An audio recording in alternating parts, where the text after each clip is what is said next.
കോട്ടയം കുഞ്ഞച്ചലിൽ ഒരു സംഭാഷണമുണ്ട്, മോഹൻലാൽ വരുമോ ഇല്ലയോ എന്നുള്ളത്. അതുപോലെ ഇപ്പോൾ നാഷണൽ മീഡിയ ഒട്ടാകെ ചർച്ച ചെയ്യുന്ന ഒരു സെലിബ്രിറ്റി ന്യൂസ് എന്ന് പറയുന്നത് ധനുഷ് മൃണാൽ താക്കൂറിനെ കെട്ടുമോ ഇല്ലയോ എന്നുള്ളതാണ്. ഫെബ്രുവരി 14-ാം തീയതി വാലന്റൈൻസ് ദിനത്തിൽ അന്ന് ധനുഷും മൃണാൽ താക്കൂർ തമ്മിൽ വിവാഹിതരാകുമെന്നുള്ള റിപ്പോർട്ടുകളൊക്കെ വന്നത് ഫ്രീ പ്രസ് ജേണലിൽ നിന്നാണ്. അതായത് അവിടെ നിന്നൊക്കെ വന്ന റിപ്പോർട്ടുകൾ പിന്നീട് നാഷണൽ മീഡിയ ഒട്ടാകെ ഏറ്റെടുത്ത വാർത്ത. പക്ഷേ എന്നാൽ പോലും ധനുഷോ മൃണാൽ താക്കൂറും ഇതുമായി ബന്ധപ്പെട്ട് പബ്ലിക് പോസ്റ്റ് ഇങ്ങനെയൊന്നും ഇല്ല, ഇതൊക്കെ റൂമേഴ്സാണ് എന്ന് പറഞ്ഞുകൊണ്ട് ഈ നിമിഷം വരെ ഇട്ടിട്ടില്ല. എന്നാൽ മൃണാൽ താക്കൂർ ആവട്ടെ പുള്ളിക്കാരുടെ പുതിയ സിനിമകളുടെ പ്രൊമോഷനൊക്കെ ആയിട്ട് ബന്ധപ്പെട്ട് കഴിഞ്ഞ ദിവസങ്ങളിലൊക്കെ ഒരു പബ്ലിക് അപ്പിയറൻസ് ഒക്കെ നടത്തുകയും ചെയ്തിരുന്നു. സോഷ്യൽ മീഡിയയിലൊക്കെ മൃണാൾ ഭയങ്കരമായിട്ട് പോസ്റ്റൊക്കെ എടുത്തിട്ടുണ്ട്. എന്തായാലും ഈ അൺഷേക്ഡ് ഗ്രൗണ്ടഡ് ആൻഡ് അൺഷേക്കൺ എന്ന് പറഞ്ഞിട്ട് ഒരു ക്യാപ്ഷൻ ഇട്ടുകൊണ്ട് മൃണാൽ താക്കൂർ ഒരു വീഡിയോ ഇട്ടിട്ടുണ്ട്. അത് ഈ അൺഷേക്കൺ, ഞാനിതിലൊന്നും കുലുങ്ങില്ല എന്ന് പറഞ്ഞ് ഉദ്ദേശിക്കുന്നത് ഈ റൂമേഴ്സിൻ്റെ അടിസ്ഥാനത്തിലും റിപ്പോർട്ട്സിൻ്റെ അടിസ്ഥാനത്തിലാണോ എന്നുള്ള ചോദ്യങ്ങളാണ് ഇപ്പോൾ സോഷ്യൽ മീഡിയ ഉന്നയിക്കുന്നത്. എന്നാൽ ധനുഷിൻ്റെ ടീമിൻ്റെ ഭാഗത്തു നിന്നും ചിലർ പറയുന്ന കാര്യം, ധനുഷിൻ്റെ ജീവിതത്തിൽ ഇനിയൊരു പെണ്ണില്ല, അതായത് ധനുഷിന് വിവാഹിതനാകുന്നില്ല, തൻ്റെ 2 മക്കൾക്ക് ഒരു സ്റ്റെപ്പ് മോം എന്ന രീതിയിലേക്ക് ഒരാളെയും ഇൻട്രൊഡ്യൂസ് ചെയ്യുന്നില്ല എന്നുള്ളതാണ് ധനുഷിൻ്റെ കൂടെയുള്ളവരിൽ നിന്നും റിപ്പോർട്ടുകൾ കിട്ടിയതായിട്ട് ദേശീയ മാധ്യമങ്ങൾ റിപ്പോർട്ട് ചെയ്യുന്നത്. ഞാനൊരു ക്ലാരിറ്റി വരുത്താം, അല്ലെങ്കിൽ ശരിയാവില്ല. അപ്പോൾ കഴിഞ്ഞ ദിവസം തൊട്ട് നമ്മൾ ഈ ധനുഷ് ഇങ്ങനെയൊരു പ്രണയത്തിലാണ് മൃണാൽ താക്കൂറിന് വിവാഹം കഴിക്കാൻ പോകുന്നത് എന്നുള്ള ഒരു വീഡിയോ ചെയ്തതിന് ശേഷമൊക്കെ തന്നെ ഇതുമായി ബന്ധപ്പെട്ടുള്ള പല കമൻസും വന്നു. പ്രേക്ഷകരുടെ ഭാഗത്ത് നിന്ന് ഇങ്ങനെയുള്ള ചോദ്യങ്ങൾ വന്നതിൻ്റെ അടിസ്ഥാനത്തിൽ മാത്രമാണ് ഇപ്പോൾ ഒരു ക്ലാരിഫിക്കേഷൻ കൂടി നടത്തുന്നത്. അതായത് ഇങ്ങനെയുള്ള റിപ്പോർട്ടുകൾ 2 ടീമിൻ്റെ ഭാഗത്തു നിന്ന് വന്നിട്ടുണ്ട്. മൃണാൽ താക്കൂറിൻ്റെ ടീമിൽ നിന്നും വന്നിട്ടുണ്ട്, ധനുഷിൻ്റെ ടീമിൽ നിന്നും വന്നിട്ടുണ്ട്. ബട്ട് ധനുഷോ മൃണാൽ താക്കൂറോ പബ്ലിക് പ്ലാറ്റ്ഫോമിൽ ഇതുമായി ബന്ധപ്പെട്ട് ഒരു തരത്തിലുള്ള സംസാരം വന്നിട്ടില്ല. ഇനി ഇതെങ്ങനെയാണ് ഈ കഥകൾ ആരംഭിക്കുന്നത്? ഇത് കുറച്ച് നാളുകളായിട്ടുള്ളതാണ്. ഇത് ഇന്നും ഇന്നലെയും മുളച്ച കാര്യമൊന്നുമല്ല.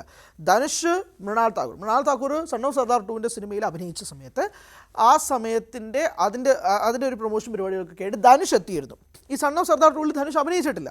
പിന്നെ എന്തുകൊണ്ട് ധനുഷ് എത്തി എന്നുള്ള ചോദ്യങ്ങൾക്ക് ആ സമയത്ത് മൃണാൽ താക്കൂർ മാധ്യമങ്ങൾക്ക് നൽകിയ മറുപടി, ഇതിനകത്ത് വേറെ കഥകളൊന്നും പ്രചരിപ്പിക്കുന്നത്, ഇത് അജയ് ദേവ്ഗൺ വിളിച്ചിട്ട് ധനുഷ് വന്നതാണ് എന്നതാണ് മൃണാൽ താക്കൂർ പറഞ്ഞത്. അത് മൃണാളുടെ സ്റ്റേറ്റ്മെൻ്റ് ആണ്. ഇത് കഴിഞ്ഞിട്ട് തേരെ ഇഷ്ക് മേൻ എന്ന സിനിമയിൽ, ആനന്ദ് റായ് സംവിധാനം ചെയ്ത തേരെ ഇഷ്ക് മേൻ എന്ന സിനിമയിൽ ധനുഷ് പ്രധാന വേഷത്തിൽ എത്തിയിരുന്നു. അപ്പോൾ ധനുഷാണ് അഭിനയിച്ച, കൃതി സനോനാണ് നായിക. സിനിമ തിയേറ്ററിൽ വലിയ വിജയമായിരുന്നില്ല. അതെന്താട്ടെ, വിജയമാണോ പരാജയമാണോ എന്നല്ല നമ്മുടെ വിഷയം. അപ്പോൾ ഈ തേരെ ഇഷ്ക് മേൻ സമയത്ത് മൃണാൽ താക്കൂർ ഈ സിനിമയുടെ സെലിബ്രേഷൻ സമയത്ത് മൃണാൽ താക്കൂർ പങ്കെടുത്തിരുന്നു. അപ്പോൾ തൊട്ടേ ഈ ബസ് ഉണ്ട്, അതായത് മൃണാളുടെ പടത്തിൽ ധനുഷ് വരുന്നു, ധനുഷിൻ്റെ പടത്തിൽ മൃണാൽ വരുന്നു. അപ്പോൾ തൊട്ടേ ഇതിങ്ങനെ ഈ റൂമേഴ്സും സ്പെക്കുലേഷൻസ് ഇങ്ങനെ കറങ്ങി നടക്കുന്നുണ്ട്. പിന്നെ ഇപ്പോൾ ഇൻസ്റ്റാഗ്രാം ഹാൻഡിലിൽ ഇതുമായി ബന്ധപ്പെട്ടുള്ള പല ട്രോളുകളും കാണുന്നുണ്ട്. സോഷ്യൽ മീഡിയയിലും ട്രോളുകൾ നിരവധിയാണ്. നിങ്ങൾ പലരും ആ ട്രോളുകളൊക്കെ കണ്ടിട്ടുണ്ടാവും. അപ്പോൾ ഇവരും 2 പേരും ഇത് എതിർക്കാത്തത് കൊണ്ടാണ് ഇതിങ്ങനെ കൂടിക്കൊണ്ടിരിക്കുന്നത്. ഇനിയിപ്പോൾ എന്ത് തന്നെയായാലും, ഇപ്പം വിജയ് ദേവരക്കൊണ്ട രശ്മിക മന്ദാന തമ്മിലുള്ള വിവാഹം എന്തായിരുന്നു? ആദ്യം ചുമ്മാ പറഞ്ഞാണെന്ന് പറഞ്ഞിട്ട് എന്തായി? അവർ എൻഗേജ്മെൻറ്റ് നടത്തി അടുത്ത മാസം 6-ാം തീയതി വിവാഹമാണെന്നുള്ളത് നാഷണൽ മീഡിയ റിപ്പോർട്ട് ചെയ്യുന്നുണ്ട്, ഫെബ്രുവരി 6-ാം തീയതി. അതിനിടയിലാണ് ഇപ്പോൾ ഫെബ്രുവരി 14-ാം തീയതി ധനുഷ് മൃണാൽ താക്കൂറും വിവാഹിതരാകുന്നു എന്നുള്ള ചോദ്യം. ഫണ്ണിയായിട്ട് പലരും പറഞ്ഞത് ജീവയാണ് പൊങ്കൽ വിന്നർ എന്നതായിരുന്നു. പക്ഷേ ജീവയൊന്നുമല്ല, ധനുഷാണ് പൊങ്കൽ വിന്നർ എന്ന് പറഞ്ഞുകൊണ്ട് പല ട്രോളുകളും വന്നിരുന്നു. കാരണം ഈ ന്യൂസാണ് പൊങ്കൽ സമയത്ത് തമിഴ്നാട്ടുകാർ കേൾക്കുന്നത്. അപ്പോൾ തൊട്ട് ധനുഷ് പൊങ്കൽ വിന്നർ എന്നൊക്കെ പറഞ്ഞ് കുറേ ട്രോളുകളൊക്കെ കണ്ടിരുന്നു.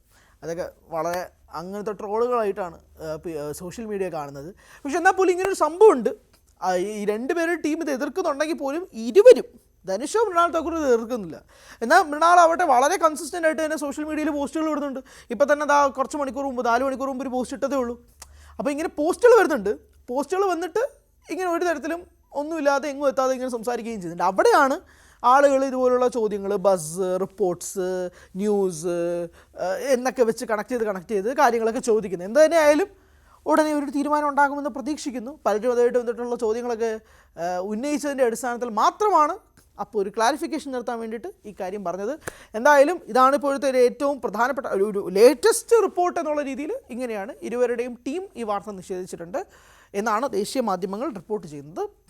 അവിടെ നിന്നുകൊണ്ട് ഇനി എങ്ങനെയായിരിക്കും ഇതിൻ്റെ മുന്നേറ്റങ്ങൾ? ആരെങ്കിലും പബ്ലിക്കലി വന്ന് പറയുമോ? ധനുഷോ മൃണാൽ താക്കൂറോ പബ്ലിക് പ്ലാറ്റ്ഫോമിൽ വന്ന് പറയുമോ these are all baseless rumours എന്ന് പറഞ്ഞ് വരുമോ എന്നുള്ളതാണ് കാത്തിരുന്ന് കാണാം. കൂടുതൽ വാർത്തകൾക്ക് news 18 Keralam YouTube channel subscribe ചെയ്യുക.